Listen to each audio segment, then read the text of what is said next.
Bonjour à tous. Donc, ce matin, c'est euh, un moment spécial dans l'année parce que je fais deux choses. Je vous partage des nouvelles de mon ministère, donc à Sembec, puis je vais apporter aussi un temps dans la parole. On va regarder un verset qui est lié avec une requête de prière que je vais avoir pour vous. Puis, donc, c'est vraiment un privilège. Puis, c'est avec reconnaissance que je suis avec vous ce matin. C'est depuis longtemps un grand soutien, réconfort, encouragement que je ressens de l'Église ici. Donc, dans mon ministère que je fais à Sembec, je sens vraiment l'appui, puis j'en suis béni. Donc, je veux commencer par vous dire merci. Je sais que certains sont plus nouveaux, mais ça fait des années que que l'Église me soutient dans mon ministère avec Sembec. Donc, je vais vous présenter un petit peu Sembec. Pour ceux qui connaissent moins, ça va être un rafraîchissement pour d'autres. Quelques de nouvelles de cette dernière année à Sembec, puis ensuite on va passer un temps dans 2 Chroniques 20. Donc, Sembec, c'est quoi Sembec? Donc, Sembec, c'est le Séminaire baptiste évangélique du Québec. Donc, c'est un séminaire qui est rattaché à notre association d'églises. Donc, nous, ici à l'Église de Repentigny, on fait partie d'une famille d'églises. Cette famille d'églises-là, à un moment donné, s'est donné le mandat de mettre sur pied un séminaire pour former ses ouvriers, pour former la relève, pour former les gens dans l'Église, parce qu'on voyait qu'il y avait un besoin de formation, puis on ne peut pas toujours envoyer les gens à l'extérieur. Donc, l'association d'églises, il y a environ 50 ans, s'est dit, OK, il faut qu'on se mette sur pied notre propre séminaire.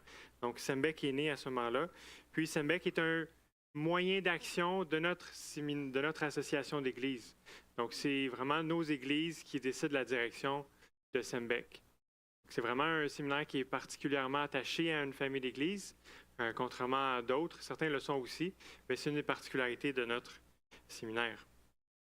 Donc, si on pense à la vision, mission de Sembec, donc le séminaire existe afin d'aider les églises locales à accomplir leur mission en fournissant des ressources pour former, équiper ses leaders et ses membres.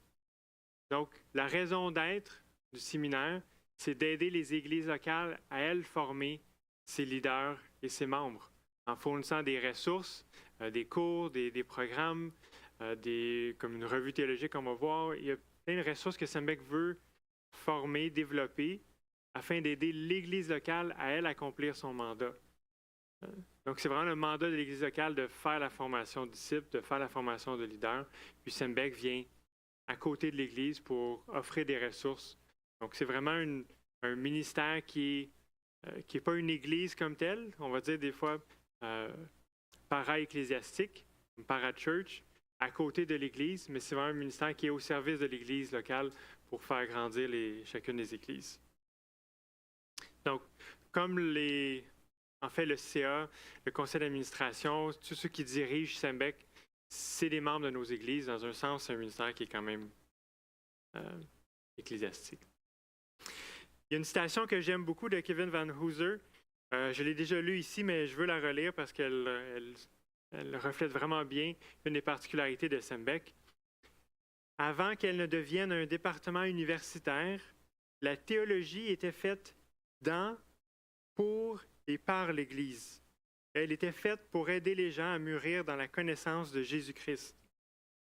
Donc, à un moment donné dans l'histoire de l'Église où il n'y avait pas d'université, il n'y avait pas de séminaire, mais on faisait quand même de la théologie. On faisait quand même des commentaires bibliques. On réfléchissait quand même la Bible.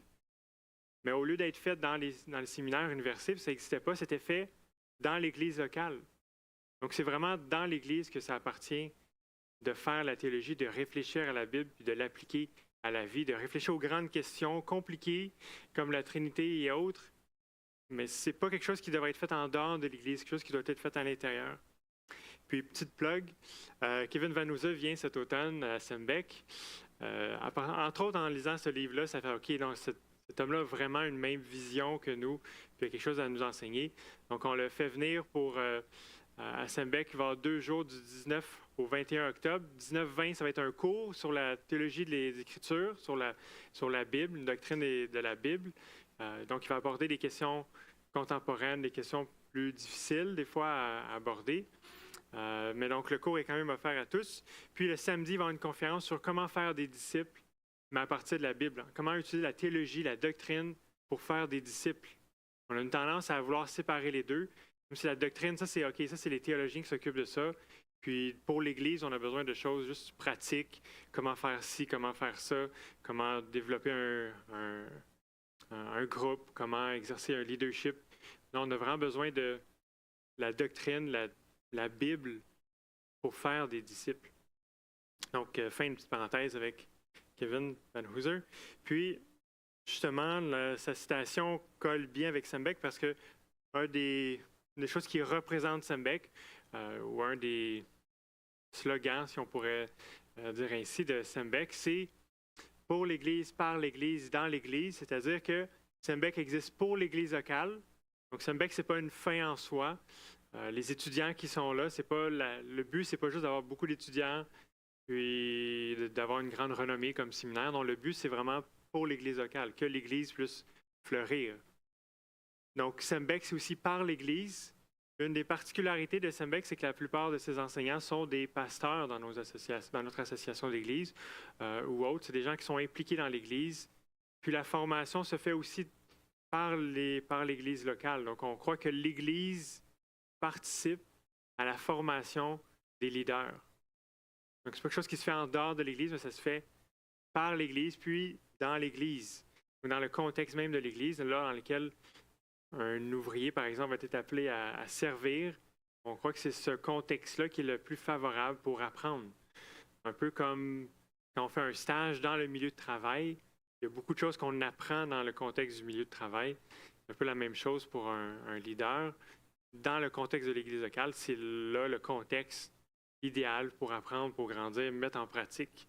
Donc, un des modèles qu'on essaie d'éviter, c'est celui où est-ce que la personne ira à l'école, se remplira la tête de plein de connaissances, de bonnes connaissances, mais ensuite serait parachuté dans une église, puis devrait apprendre à faire le ministère un peu tout seul après sa formation. Donc, on essaie de joindre les deux ensemble, de marier le contexte local de l'Église, puis la formation théologique. Donc, un des grands bénéfices, c'est que la personne peut mettre en pratique tout de suite ce qu'elle a appris alors qu'elle est en train d'étudier, alors qu'elle est en train de se faire coacher par quelqu'un, mentorer pour savoir comment prendre soin d'un petit groupe, puis comment faire le baptême dans une église locale. Donc, l'idée, c'est vraiment de joindre la pratique puis la théorie ensemble. Donc, si on pense, ça c'était Sembeck globalement. De mon côté, à Sembeck, mon rôle, donc j'ai une double, pas tâche, mais présentement double occupation à Sembeck. Je suis 3 jours comme vice-doyen à Sembeck, aux côtés de Gabriel, l'auteur qui est ici avec nous, puis 2 jours aux études, c'est-à-dire que j'ai 2 journées de ma semaine qui sont consacrées à aller plus loin dans mes études de théologie moi-même. Donc, si on pense à ces 2 journées-là, j'ai terminé en 2022 une maîtrise. Donc, c'était un des objectifs importants pour ma formation, puis pour mon service à Sembeck aussi, pour que je puisse bien servir comme professeur ou comme coach. Cette maîtrise-là est importante pour moi d'aller chercher pour pouvoir rayonner un peu plus, pour pouvoir être mieux équipé pour pouvoir former d'autres. Donc, ça a été terminé en 2022, donc il y a 1 an à peu près. Puis, toute cette année qui vient de passer, donc l'année scolaire comme 2022-2023, j'étais en préparation pour un doctorat. Donc, je suis en processus d'admission présentement pour un doctorat, toujours dans l'optique de m'équiper afin de mieux servir à Sembeck dans les différentes fonctions que je suis en train de faire et que je pourrais peut-être faire un jour. Donc, dans mon développement, dans mon service, on a établi que c'était vraiment un bon objectif de continuer mes études, même avec un doctorat. Donc, je suis en processus d'admission présentement. Le sujet, grosso modo, de ma thèse, c'est sur la révélation. Ma dissertation serait sur la révélation prophétique. Si vous voulez des détails, venez me voir, ça c'est un peu compliqué. Mais l'idée, c'est vraiment comment est-ce que Dieu a parlé aux prophètes. Puis quand on regarde le texte biblique, comment on peut voir cette révélation-là, préserver vraiment la doctrine de la révélation dans les Écritures. Puis, d'un point de vue plus macro, ce que cet objectif-là plus précis m'amène à faire, c'est vraiment mieux m'équiper pour mieux défendre les doctrines bibliques. Donc, vraiment faire une bonne défense doctrinale, particulièrement tout ce qui est la doctrine des Écritures. Comment on comprend la Bible, c'est quoi la Bible, des doctrines ou sous-doctrines comme la révélation, l'inspiration, l'inhérence. Ce genre de questions-là, ça va me permettre, mon doctorat, de creuser plus loin dans ces questions. Puis c'est des enjeux qui sont extrêmement importants. Une chose que j'ai réalisée durant ma maîtrise, c'est que dans chacun des cours, que ce soit dans l'histoire de l'Église, la théologie contemporaine, l'herméneutique ou autre, notre doctrine des Écritures était vraiment l'élément qui changeait tout le reste. C'est comme la pierre d'angle sur laquelle tout le reste se bâtit. Indépendamment de comment on lit la Bible, comment on comprend la Bible, comment on comprend l'inhérence, ou même l'inspiration ou la révélation, c'est la parole de Dieu ou si elle contient la parole de Dieu, comme certains ont proposé. Mais ça donne toute une trajectoire différente au reste de notre pratique, au reste de nos autres doctrines. Donc, c'est pour ça que je trouvais que c'est vraiment important de me concentrer sur vraiment la doctrine des Écritures avec la sous-question de la révélation prophétique. Ça, c'est mes journées aux études sont consacrées à avancer dans ce cheminement-là. Donc, si vous voulez prier, j'attends une réponse, puis je suis en dernier cheminement pour Dieu voulant commencer officiellement en janvier prochain. Mais d'ici là, je vais pouvoir continuer à avancer quand même dans mes recherches, à avancer dans mon hébreu, persévérer dans les langues originales. Puis avec mon chapeau de vice-doyen, donc je travaille au développement des programmes. Quand on transfère des programmes on accueille des programmes d'un séminaire qu'on est en partenariat avec, Northwest Baptist Seminary. Donc, on a un partenariat dans lequel on a des programmes qu'on fait ensemble. Donc, on les adapte un petit peu pour nous. Donc, je travaille beaucoup à cette traduction puis adaptation avec notre contexte à nous de SEMBEC. Et tous les autres programmes de SEMBEC, c'est un de mes mandats principaux. J'ai aussi le développement de cours, en particulier des cours ecclésiocentriques. Donc, cette année, on a révisé, mis à jour certains cours qu'on offre pour les églises locales. Donc, c'est comme des manuels de cours qui sont faits avec un animateur dans le contexte d'une église. Donc, on en a déjà fait ici. L'idée, c'est de recueillir, de réunir ensemble 5, 10, 15 personnes pour suivre un cours, soit de survol de Bible ou de doctrine essentielle. Puis on parcourt ensemble ces cours-là. On a des rencontres, il y a un animateur. Donc, c'est des outils, des ressources que SEMBEC a développées puis qu'on est en train de réviser, bonifier. Cette année, on est en train de finaliser ce projet-là qui va se poursuivre un petit peu à l'automne. Donc, j'ai des tâches aussi administratives, des tâches de coaching académique. Dans certains de nos programmes, on a comme un professeur qui est associé à un étudiant qui va le suivre tout au long de ses études, qui va lire ses travaux, commenter, avoir des discussions de coaching avec, le rencontrer, l'encourager. Puis ça, c'est un de mes mandats. Donc, j'ai quelques étudiants que je suis comme ça. Donc, ça, c'est avec mon chapeau de vice-doyen. Puis, je m'occupe aussi avec une autre personne de la revue théologique. Donc, c'est une publication qu'on fait pour bonifier, dans le fond, l'offre d'articles d'écrits qu'il y a en français, qui est très mince. Donc, quand on fait des recherches, surtout au niveau plus avancé, mais même pour sur des sujets entre guillemets, de base plus courants, on va trouver des ressources innombrables en anglais. Il y a des journaux, il y a des revues là, innombrables quasiment. Mais en français, il y a peu de choses. Puis SEMBEC a voulu mettre l'épaule à la roue puis développer une revue théologique qui va bonifier l'offre d'articles en français, à la fois pour nos étudiants, pour les ouvriers déjà en place, ou les personnes qui sont simplement intéressées par la théologie. Donc ça, c'est un ministère sur lequel je travaille aussi. Donc la revue théologique, à la fois pour l'édition générale, la supervision de la revue, puis à l'occasion de l'écriture. Donc je suis en train de terminer un deuxième article pour cette revue. Une autre requête de prière, si vous voulez, et pour moi. Puis finalement, essentiellement, je participe aussi à l'enseignement de cours à l'occasion. Donc, une fois ou deux par année, je vais offrir un cours. Puis justement, cette année, je vais offrir un cours ici à l'église à Repentigny, un cours qui s'appelle « Introduction à la Bible et son interprétation ». Donc, c'est un cours qui combine des notions de base sur la Bible. C'est quoi, c'est quoi la Bible? D'où elle vient? C'est quoi l'objectif de la Bible? Un aperçu global de son contenu, comme une forme de théologie biblique. C'est quoi la grande histoire, la grande trame narrative de la Bible? Puis un deuxième volet sur comment interpréter la Bible. Donc, je vais fournir une méthode de base pour comment on lit le texte. Mettons qu'on veut faire une étude biblique ou on veut juste pousser un peu plus loin dans un texte, un passage qu'on trouve intéressant. Mais comment on fait pour pousser plus loin notre étude? Fait que là, je vais présenter différentes étapes à travers lesquelles on peut passer avec plus ou moins de ressources, d'outils, selon ce que vous avez à votre disposition.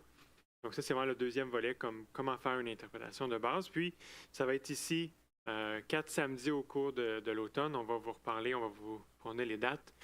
Mais toute personne qui enseigne, que ce soit d'une manière formelle ou informelle, à l'école du dimanche ou dans des petits groupes, dans un ministère autre, toute personne qui enseigne va être recommandée de suivre ce cours-là pour aller plus loin dans leur notion de base de comment lire, interpréter un texte.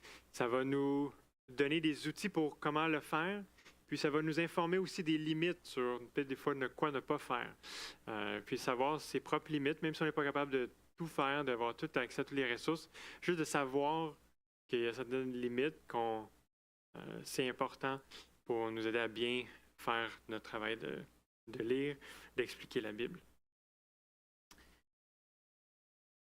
Puis, un deuxième volet important, peut-être de mise à jour, que j'aimerais partager avec vous, c'est que j'ai débuté il y a 2 ans une recherche de soutien financier pour mes journées d'études. Donc ça a vraiment bien été.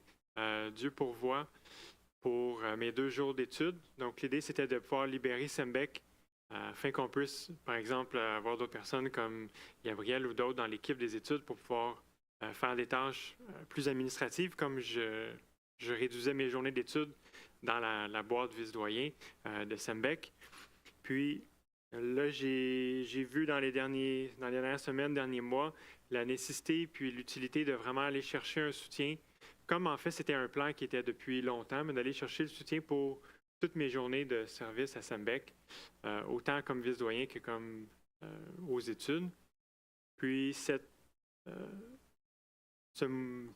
transition-là, si on peut dire, le fait d'aller chercher le soutien, va bénéficier Sembec de différentes façons. Par exemple, le développement de nouvelles ressources pour le Québec et la francophonie. C'est des fois du temps difficile à passer sur le développement de ressources à cause de toute la pression, toute la charge du quotidien, des courriels, de l'administration, la gestion des cours, calendrier. À cause de toute cette charge-là, il y a des ressources que ça met qu'on n'est pas capable de développer et qu'on aimerait développer à l'heure actuelle.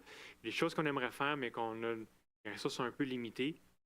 Si je vais chercher le soutien de mes journées d'études, ce que ça va faire, c'est que ça va libérer Sembec pour pouvoir peut-être prendre une autre personne ou ajouter des heures à quelqu'un pour pouvoir faire de ces tâches-là que je pourrais comme délaisser pour pouvoir me concentrer sur développer des ressources.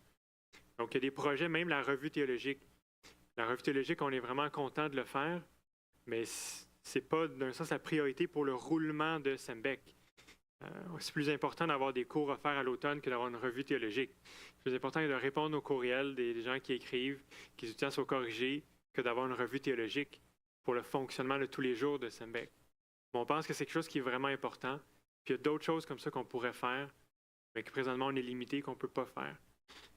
Donc, en réfléchissant, en priant, on voit que c'est vraiment une sage décision, que ce serait d'aller chercher mon soutien pour ça, pour pouvoir être libéré, puis servir, puis répondre à d'autres besoins qu'il y a pour le Québec, puis même à l'extérieur du Québec. Puis une des choses qu'on voit, là j'entre un peu, Gabriel, avec moi dans la réflexion, quand on regarde à Sembec le développement où on veut être dans quelques années, on voit que on est en train de bien servir les églises ici. On pourrait faire encore mieux, mais on est en train de former, d'équiper les églises. On voit qu'il y a des ressources qu'on pourrait développer pour nos églises qui pourraient être utiles même pour à l'extérieur du Québec. Donc, il y a des ressources pédagogiques, des cours sur vidéo ou des ressources pédagogiques qu'on pourrait mettre sur pied puis qui pourraient servir même en dehors de notre contexte à nous. Puis c'est une des choses qu'on aimerait faire. Donc, Gabriel disait servir localement, mais avec une pensée globale. À peu près comme ça, j'ai bien aimé. Puis c'est une direction dans laquelle on aimerait aller, mais qu'on a besoin de soutien pour le faire. Puis un des projets qui est sur la table présentement, c'est en exploration, donc d'un nouveau projet pour servir, équiper, puis participer à la formation de pasteurs en Afrique.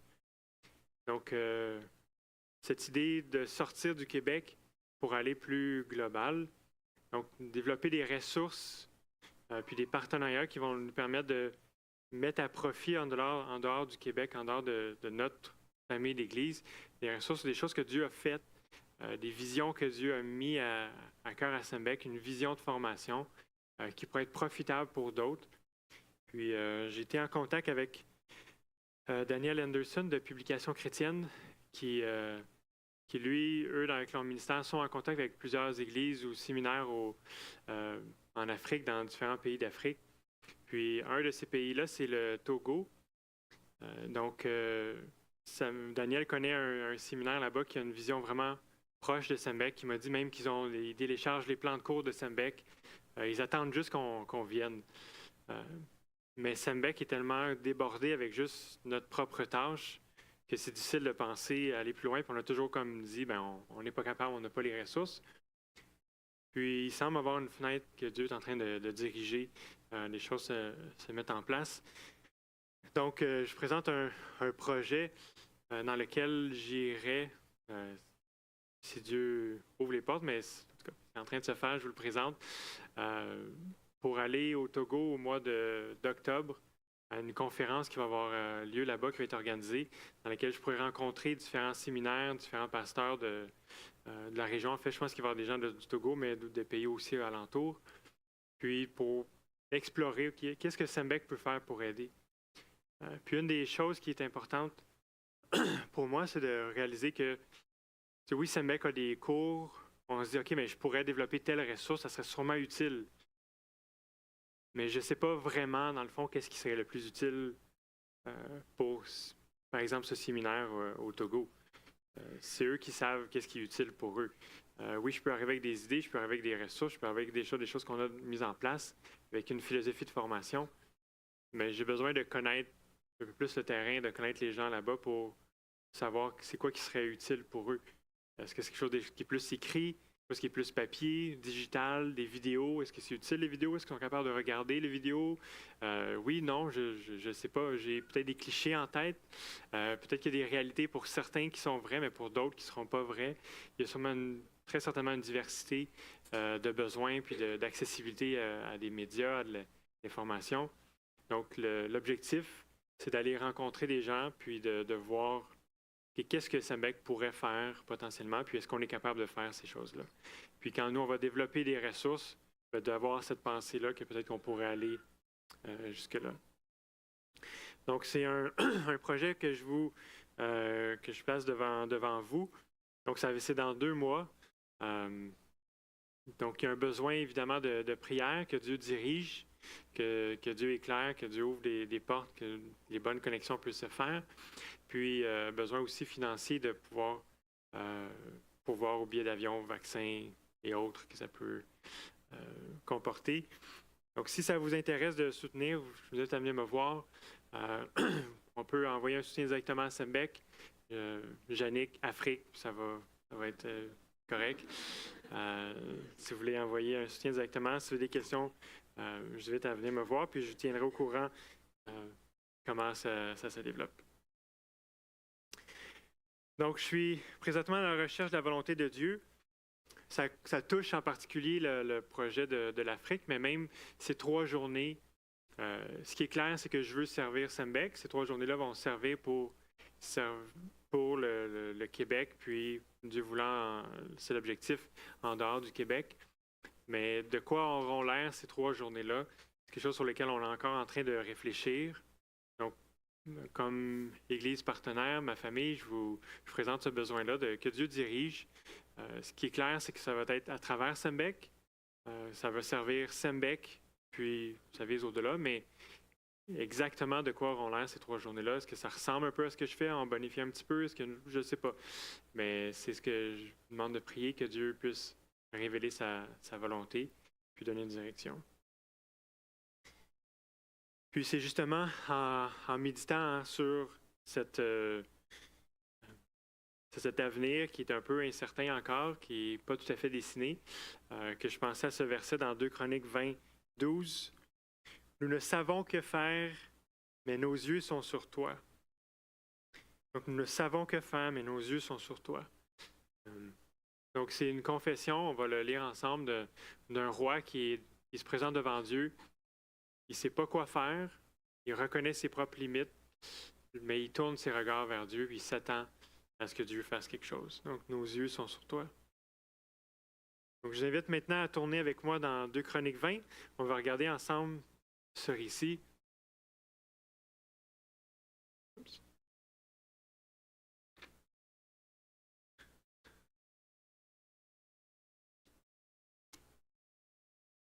Donc, on va lire le chapitre 20, mais par section. On va commencer avec les 2 premiers versets qui nous présentent le danger auquel le roi Josaphat fait face. Donc, 2 Chroniques 20, versets 1 et 2. Après cela, les fils de Moab et les fils de Ammon, et avec eux d'autres Ammonites, arrivèrent pour combattre Josaphat. On vint en informer Josaphat en disant, « Une multitude nombreuse s'avance contre toi depuis l'autre côté de la mer, depuis la Syrie, et ils sont à Hatzaron Tamar, c'est-à-dire En-Gedi. » Donc, dans ces premiers versets d'introduction, on a le danger qui est présenté, on a l'annonce qui est faite à Josaphat qu'une multitude nombreuse s'avance contre lui. Donc, il y a un danger bien réel, bien concret, une armée qui s'avance pour venir l'attaquer. Donc, le roi est informé, puis qu'est-ce que le roi va faire? Le roi est mis en face de ce danger qui est imminent pour lui, pour son peuple, pour la ville. Puis, déjà, on peut s'associer, on peut se voir un peu dans ce genre de situation. Peut-être pas dans une menace militaire de cette sorte, mais des dangers, des circonstances qui sont difficiles, des circonstances qui peuvent faire peur, qui peuvent être menaçantes, stressantes. Évidemment, quand on marche avec Dieu, nos circonstances ne sont pas toujours faciles. Nos circonstances peuvent être difficiles. Marcher avec Dieu, c'est pas une vie passée sur le bord de la plage avec nos petites boissons préférées. C'est pas une vie de tout repos. C'est une vie qui va être remplie de joie, de paix auprès de l'Éternel, mais une vie aussi qui va être parsemée d'embûches, d'obstacles, pour certains plus que pour d'autres. Donc, on peut vraiment s'identifier avec le roi d'une manière concrète également, que pour nous, littéralement, ça peut être autre chose qu'une menace militaire, quoique dans certains pays, c'est la réalité. Pour nous, ça peut être combattre une tentation, un péché, de résister à se venger soi-même. Le nombre de menaces ou de situations stressantes qui peuvent se présenter devant nous est innombrable, varié. Donc, tout comme Josaphat, on est appelé à faire face à des défis, faire face à des menaces, faire face à des situations qui sont stressantes. Mais donc, qu'est-ce que Josaphat va faire? On va lire ensemble les versets 3 à 12. On va regarder la prière qu'il va adresser à l'Éternel. Donc, au verset 3, on peut lire « Josaphat éprouva de la crainte et décida de consulter l'Éternel.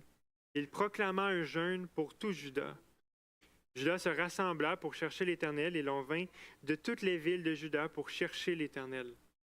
Josaphat se tint au milieu de l'assemblée de Juda et de Jérusalem, dans la maison de l'Éternel, devant le nouveau parvis. Il dit, « Éternel, Dieu de nos pères, n'es-tu pas Dieu dans les cieux? Et n'est-ce pas toi qui domines sur tous les royaumes des nations? N'y a-t-il pas dans ta main la force et la puissance? Nul ne peut t'affronter. N'est-ce pas toi, notre Dieu, qui a dépossédé les habitants de ce pays devant ton peuple d'Israël et qui l'a donné pour toujours à la descendance d'Abraham qui t'aimait. Ils l'ont habité, ils t'y ont bâti un sanctuaire pour ton nom en disant, s'il arrive sur nous un malheur, l'épée, le jugement, la peste ou la famine, nous nous tiendrons devant cette maison et devant toi, car ton nom est dans cette maison. Nous t'appellerons au secours et du sein de notre détresse, tu écouteras et tu sauveras. Maintenant, voici que les Ammonites et les Moabites et ceux des monts de Séhir, chez lesquels tu n'as pas permis à Israël d'entrer quand il venait du pays d'Égypte, car il s'est écarté d'eux et ne les a pas détruits, les voici qui nous récompensent en venant nous chasser de ta possession que tu nous as donnée. Ô notre Dieu, n'exerceras-tu pas tes jugements contre eux? Car nous sommes sans force devant cette multitude nombreuse qui s'avance contre nous, et nous ne savons que faire. Mais nos yeux sont sur toi. Amen. Donc, quelle est la réaction de Josaphat? Première chose qu'il fait, il éprouve de la crainte. Il a peur. Puis c'est tout à fait raisonnable, c'est tout à fait normal devant cette menace d'avoir peur. S'il n'avait pas eu peur, il aurait été fou. Devant cette menace militaire, c'est normal d'avoir peur, c'est normal d'avoir de la crainte. Mais qu'est-ce qu'il a fait avec cette crainte? Qu'est-ce qu'il a fait avec cette peur? Bien, il l'a présenté devant l'Éternel. Donc, ce qu'il a fait, c'est qu'il a décidé de consulter l'Éternel puis de proclamer un jeûne pour tout Juda. Donc, il a invité tout le monde à aller chercher la face de Dieu, à se présenter devant Dieu puis à chercher le secours qui vient de l'Éternel. Donc, il s'est confié non pas dans ses propres ressources, comme on peut le voir avec le reste de la prière, mais il a choisi de se confier en l'Éternel. Donc, quand nous-mêmes, on est dans cette situation, on est devant une situation difficile, périlleuse, menaçante, stressante, inconnue, on a le droit d'avoir peur. C'est normal d'éprouver de la crainte, c'est normal d'être stressé par la situation. Mais qu'est-ce qu'on fait avec ça? Là, ça, c'est ça qui est important. Même quand on parle du courage, par exemple, vous avez sûrement déjà vu dans un film, un livre, un récit, une histoire racontée. Une chose qu'on aime souligner du courage, c'est qu'on va voir parfois un personnage qui a peur dans un film, puis là, quelqu'un va venir l'encourager, l'exhorter, puis il va lui dire, c'est normal d'avoir peur, moi aussi j'ai peur. Mais d'être courageux, c'est de ne pas agir selon cette peur, puis de foncer, puis d'y aller pareil, de s'avancer. Donc, comment on réagit après cette peur? Avec bravoure, avec courage. Si on n'a pas peur, ce serait souvent de la folie. On n'a pas peur d'affronter certains défis, certains obstacles. Ce serait presque de la folie. La peur est là pour nous protéger, c'est correct, c'est bon. Mais il ne faut pas se laisser dominer puis contrôler par cette peur. Il faut aller, comme Josaphat, aller vers Dieu avec cette peur pour la déposer à ses pieds puis demander à ce que lui fasse quelque chose. Donc, tout Juda puis Josaphat vont en jeûne vers l'Éternel. Puis, Josaphat va se présenter devant lui dans le temple, dans la maison de l'Éternel. Puis, il va adresser une prière à l'Éternel qui est vraiment intéressante, qui est très théologique. Puis, la première chose qu'il va dire, on va regarder ensemble un peu cette prière, il va dire « Éternel, Dieu de nos pères ». Donc, « Éternel, Dieu de nos pères ». Donc, la première chose que Josaphat va souligner, c'est la relation privilégiée que l'Éternel a avec le peuple d'Israël, qu'il a avec Josaphat puis le peuple de Juda. Donc, l'Éternel, c'est leur père. C'est comme c'est le Dieu de leur père. Pardon. Ils ont une relation particulière. Puis ça, c'est déjà depuis que Dieu a appelé Abraham, leur patriarche premier fondateur. Donc, Dieu a promis qu'il donnerait des bénédictions, qu'il donnerait la terre promise. Il a promis qu'il donnerait une descendance nombreuse. Donc là, ils sont dans cette terre, ils sont nombreux. Puis Dieu a dit aussi à Abraham qu'il serait avec eux, qu'il serait avec lui, qu'il serait son Dieu. C'est quelque chose qu'on voit à travers tous les autres patriarches. Je pense que l'Éternel est avec cette descendance que Dieu a choisie. puis il les bénit, il prend soin d'eux, il leur donne l'abondance, il les protège. Donc, Josaphat commence en rappelant l'Éternel que c'est le Dieu de leur père qui sont en relation privilégiée. Israël n'est pas comme les autres peuples, c'est le peuple de l'Éternel, c'est son peuple. Puis, l'Éternel est son Dieu. Ensuite, toujours dans le verset 6, qu'est-ce que Josaphat va faire? C'est qu'il va souligner qui est l'Éternel, qui est Dieu. Donc, on voit que c'est le Dieu des cieux, on voit qu'il domine sur tous les royaumes. Il a la force et la puissance dans sa main. Nul ne peut l'affronter. Donc, Josaphat va rappeler, non pas à l'Éternel qui il est, mais c'est comme au peuple qui le rappelle, c'est à lui-même qui le rappelle, qui est l'Éternel. Non seulement il est en relation privilégiée avec eux, mais c'est le Dieu de toute la terre. C'est un Dieu qui peut affronter n'importe qui puis gagner. Donc, c'est ce Dieu-là qui est leur Dieu. Donc, c'est vraiment important de se rappeler qui est l'Éternel. Puis au verset 7, on voit qu'est-ce que Dieu a fait. Donc, Josaphat va rappeler que c'est lui qui a dépossédé les pays, les habitants de ce pays devant Israël. Quand ils sont arrivés dans la terre promise, c'est Dieu qui leur a ouvert le chemin. C'est pas Israël qui a vaincu par lui-même, mais c'est vraiment l'Éternel qui leur a donné ce territoire. Puis ce territoire-là vient de Dieu. Là, ils sont en train de l'habiter. Puis Josaphat va dire, OK, mais c'est toi qui nous l'as donné, là. Là, eux sont en train de vouloir nous l'enlever, mais c'est toi qui nous l'as donné. C'est comme, tu peux nous préserver. C'est comme ils sont en train d'essayer de défaire quelque chose que toi, tu as fait. Tu nous as promis cette terre-là, tu nous l'as donnée. Puis eux sont en train de vouloir nous faire sortir. C'est comme, l'Éternel agit, fait quelque chose. Ça devient personnel même pour l'Éternel, dans un sens ici. Donc, c'est vraiment important de rappeler que c'est l'Éternel qui a fait sortir le peuple d'Égypte. C'est lui qui l'a fait entrer dans la terre promise selon la promesse qui avait été faite à Abraham. Ça, il le souligne à la fin du verset 7. Puis, dans les versets 8 et 9, on voit que Josaphat se tient dans le sanctuaire, dans le temple, que le peuple a bâti pour l'Éternel. Puis, ces éléments-là qu'il va souligner, il dit au verset 8 qu'ils l'ont bâti. Au verset 9, « S'il arrive sur nous un malheur, l'épée, le jugement, la peste ou la famine, nous nous tiendrons devant cette maison et devant toi, car ton nom est dans cette maison. Nous t'appellerons au secours au sein de notre détresse. Tu écouteras et tu sauveras. » Puis ça, c'est un rappel de la prière de dédicace que Salomon avait fait lorsqu'il avait construit le temple, lorsqu'il avait inauguré. Il avait fait une longue prière. Puis un des éléments clés de cette prière, c'était il priait à l'Éternel que si un jour le peuple se présente devant lui dans cette maison, qu'il puisse l'écouter, qu'il puisse se délivrer. Même lorsqu'il serait en exil, s'il se retourne vers la maison que l'Éternel avait bâtie, bien, c'est sa prière qui peut s'écouter. Puis Josaphat fait écho à cette prière que Salomon avait faite. Donc ce lieu-là est important, c'est le lieu où est-ce que l'Éternel fait résider son nom.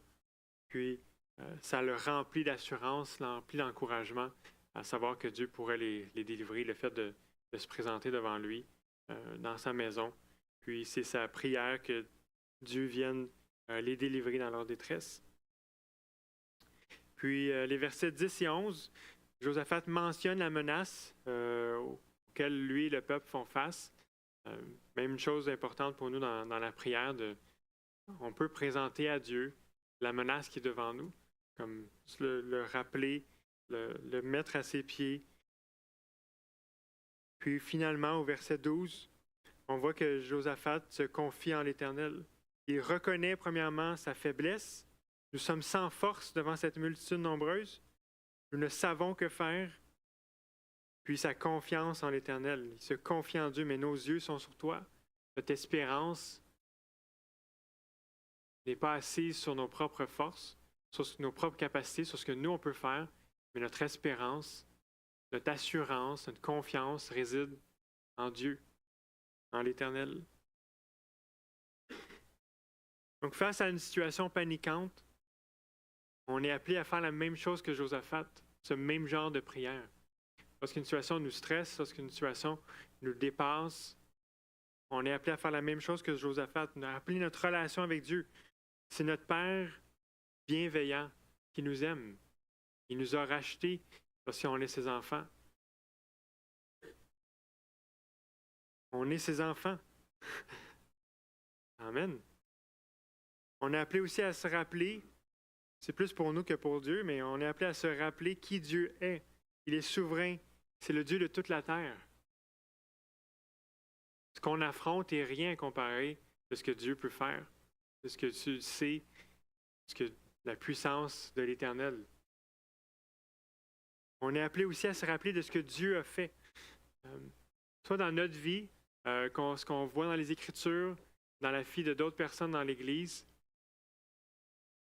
Une des choses les plus bénéfiques de vivre en relation, en famille, dans une Église, de participer à un groupe vie ou de juste jaser avec les gens dans l'Église, de partager nos vies, c'est de voir Dieu agir dans la vie des autres.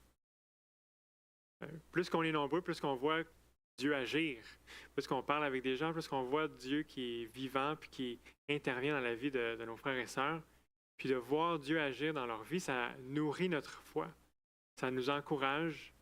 Ça nous permet de prier pour eux, de soutenir les uns les autres, de se réjouir avec eux. Mais ça nourrit notre foi aussi. Donc, quand on est dans l'adversité, qu'on vit une chose similaire peut-être à ce que un frère ou une sœur a vécu, mais là, ça peut nous encourager. OK, mais tu as fait ça dans sa vie, je te prie, Seigneur, de faire la même chose dans ma vie. Réponds aussi, délivre aussi. Donc, ça veut vraiment nous encourager si on se rappelle de ce que Dieu a fait, de qui Dieu est, puis notre relation qu'on a avec lui. Puis, ce qu'on peut faire aussi, c'est de se rappeler des vérités bibliques pertinentes à notre situation. Un peu comme Josaphat avait fait. Dépendamment de ce qu'on vit, il y a différents passages des Écritures qui peuvent être pertinents, utiles, mais de se rappeler des vérités bibliques, ça peut nous encourager, par exemple, de promesses divines qui sont faites dans les Écritures. Ça peut nous encourager à présenter ces promesses-là devant Dieu, puis à nous confier en l'Éternel, que c'est un Dieu qui va faire telle ou telle chose, un Dieu qui va prendre soin de nous, un Dieu qui nous écoute. Donc, cette prière, je vous invite à même la relire, puis d'être attentif. Ça peut devenir un modèle pour nous dans une situation différente, mais aussi dans une situation qui peut être menaçante ou stressante pour nous, de comment on peut prier à l'Éternel. Donc, ça, c'est la prière de Josaphat. Si on continue notre lecture, le verset 13 à 19. Tout Juda se tenait debout devant l'Éternel, avec même leurs petits-enfants, leurs femmes et leurs fils. Alors l'Esprit de l'Éternel saisit au milieu de l'assemblée Yahaziel, fils de Zacharie, fils de Benaïa, fils de Yéhiel, fils de Matania, lévite, d'entre les fils d'Azaph. Et Yahaziel dit, « Soyez attentifs, tout Juda et habitants de Jérusalem, et toi, roi Josaphat. Ainsi vous parle l'Éternel. Soyez sans crainte et sans effroi devant cette multitude nombreuse, car ce n'est pas votre combat, mais celui de Dieu. Demain, descendez contre eux. Ils vont arriver par la montée de Hattit, et vous les trouverez au bout du vallon, en face du désert de Yérouël. Vous n'aurez pas à y combattre. Présentez-vous, tenez-vous là, et vous verrez le salut de l'Éternel en votre faveur. Juda et Jérusalem, soyez sans crainte et sans effroi. Demain, sortez à leur rencontre et l'Éternel sera avec vous. Josaphat s'inclina, le visage contre terre, et tout Juda et les habitants de Jérusalem tombèrent devant l'Éternel pour se prosterner en sa présence. Les Lévites d'entre les fils de Kéhatit, et d'entre les fils des Coréites se levèrent pour louer l'Éternel, le Dieu d'Israël, d'une voix forte et bien haut. Amen. Donc, on a ce peuple qui s'est présenté devant l'Éternel, puis Dieu saisit un de leurs prophètes pour s'adresser à eux, pour leur adresser ces paroles de délivrance. Puis un des versets vraiment clés dit, c'est pas votre combat, c'est le combat de l'Éternel. Ça, c'est encourageant, non? C'est vraiment l'Éternel qui combat pour eux. C'est pas leur combat, c'est vraiment l'Éternel qui va le faire. Puis il va faire quelque chose d'extraordinaire. C'est pas quelque chose qu'il fait à tout moment.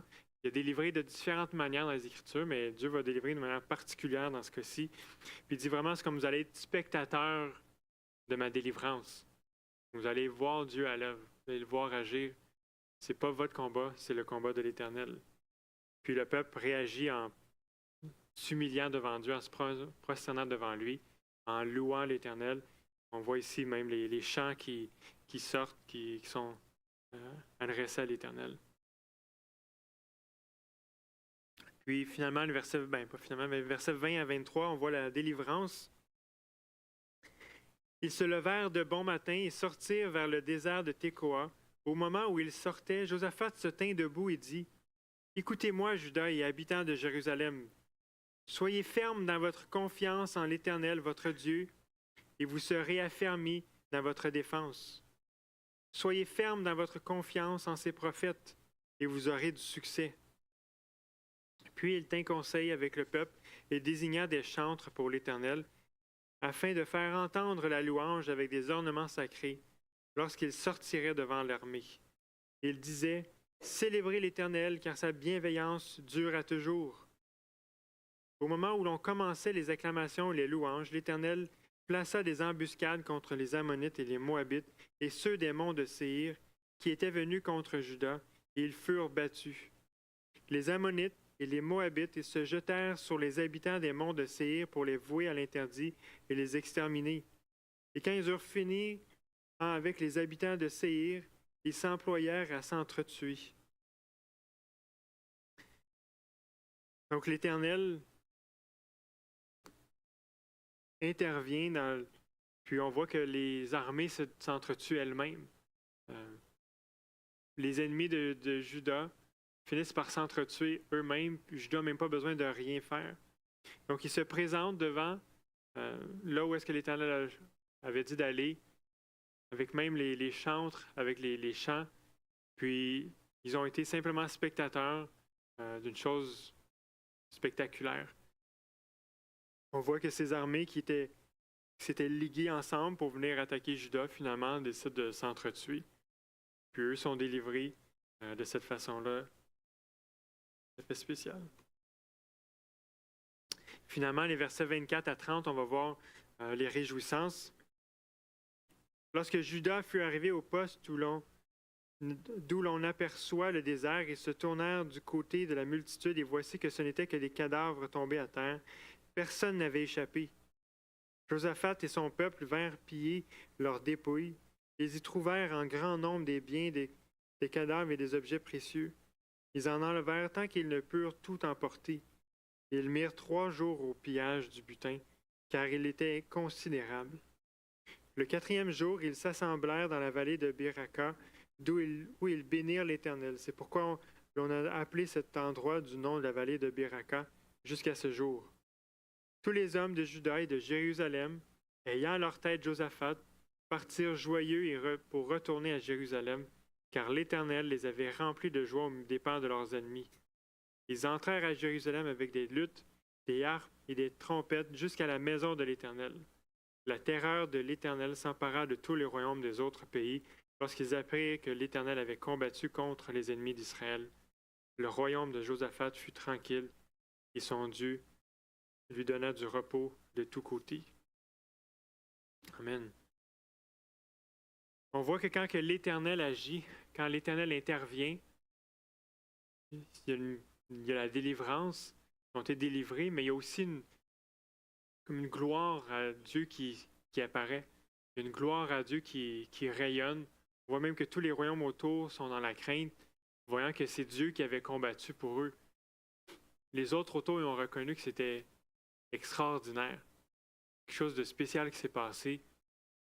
Puis ça les a remplis de crainte face à Israël. Donc les autres, avant d'attaquer, ils vont y penser 2 fois. Mais c'est aussi quelque chose qui va se passer dans nos propres vies lorsque Dieu va nous délivrer, lorsque Dieu va intervenir, lorsqu'on se confie en l'Éternel puis que lui agit, intervient.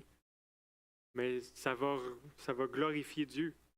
Non seulement dans nos propres vies, parce que nous, on va rendre grâce à Dieu, mais c'est des choses qui vont être publiques. Des choses qui sont faites pour être partagées, pour que Dieu puisse être glorifié, reconnu tel qu'il est, qui il est, dans sa grâce, dans sa gloire, dans sa puissance, et qu'on puisse voir qui l'Éternel est. Puis ça peut être un témoignage même pour les non-croyants. afin qu'eux aussi puissent voir que l'Éternel est vivant, qu'il est vrai, puis qu'ils puissent se confier à leur tour en l'Éternel. Amen. Donc, finalement, j'aimerais revenir avec ce dernier verset. Le verset, nous ne savons que faire, mais nos yeux sont sur toi. C'est une réalité dans laquelle je suis en train de marcher. C'est pas une grande détresse, c'est bien vrai, avec la direction à prendre pour le ministère à Sembec. Mais c'est quand même quelque chose dans lequel il y a un grand inconnu, une situation qui peut être stressante, parce qu'on ne sait pas qu'est-ce qui s'en vient, mais dans laquelle je veux me confier en Dieu, dans laquelle je veux le laisser agir puis me surprendre, ce qu'il honnêtement est en train de faire présentement, mais qui peut être glorifié. C'est la même chose pour chacune de vos vies. Je vous invite à confier à l'Éternel vos soucis, confier à l'Éternel ce qui vous dépasse, puis à chercher à ce que lui puisse être glorifié, lui puisse intervenir, puis lui puisse agir dans cette situation. Prions ensemble.